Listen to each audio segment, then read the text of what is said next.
of our youth. That's Oh, their official that's it. song. I'm sorry, I left out the verse about being 16. I realized I sing that last verse, but oh well. Yeah. At any rate. It's so good to see you back. Sorry. Thank you so much. There's an online the person who couldn't be here today, but they wanted to participate. It's Claire Stover, who worked with me. Oh, really? Yeah, so she's going to be online. I guess you've got to connect to. Oh, There she there's is. I Claire. see her now. Thank you. This is All right. All Hello, right. everybody. My name's Claire Stover, and I knew Lee from a different chapter of his life, though I'm hearing already lots of overlap between his interest in astronomy and his interest in poetry. So I'm a member of the Pomona Valley Amateur Astronomers and would like to represent Lee from our club's point of view. We started in 1969, about the time of the Apollo launches, and just as your poetry club, we all enjoyed astronomy together, and so had science lectures. And we would go to what's called a star party, which is to go out at the time of the new year, new moon, and look at the stars. Did a lot of public education. And I joined the club in about 1999, and Lee was active in it very soon after that. And he didn't just come to meetings, but he was a very involved member of the club. So he was on the board for at least 10 years, around 2003 to 2015. So I got to know him well during that period of time. And he also began to speak to our club. So he spoke in a feature called What's Up, as folks have mentioned. And I'm able to join you today through the high-tech Zoom that we've all gotten used to over the last few years. And prior to that, there were PowerPoint demonstrations. But Lee's talks weren't done that way. Lee's talks were using an overhead projector and slide transparencies. So, and he was able to communicate just as well that way as those of us who've used more modern tech have done since then.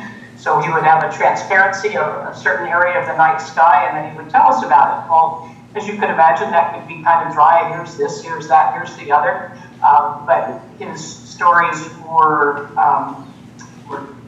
liberally littered with historical details of how these objects were discovered, the history of the gods and goddesses that they might be named for. So you left feeling educated by a lot of different things, as well as just what to look at in the night sky. He also wrote a column called What's Up that went along with that. It was in our issues of Night Watch every month. So he contributed so much to our club, and as many of you have noted, his sense of humor showed up during those lectures and in his talks. When I went to find a background for my picture, I decided, you can see it, I decided to find one. I live up in the area around Sacramento. So this is a launch from the Vandenberg Space Launch Center, I think it's called, but located down by Santa Barbara. So I was able to see that shooting on up into the sky. And I think that Lee would have appreciated that kind of event that we could see throughout California together, and the fact that now our club can stretch around the world through Zoom, and that I'm able to join you this way. So Lee became involved to make a difference for many people. Maybe technology, he made technology work, whatever that technology was. And his wit showed up in a lot of places. I found a column all about the demotion of Pluto. And so you can read about as he wrote to us about that. And he always had creative ways of talking about things. There's an asteroid called Ceres that's located between the orbit of Mars and Jupiter. And when you read about it, you'll hear it named after the goddess of agriculture or the harvest or grain. But no, Lee's name for the column that he wrote about that asteroid was, this is the dwarf planet of cereal. So thank you very much for letting me speak to you guys today. Thank you for being here through the magic of modern technology. It's great to see We you move tonight. past transparencies in some ways. Yeah.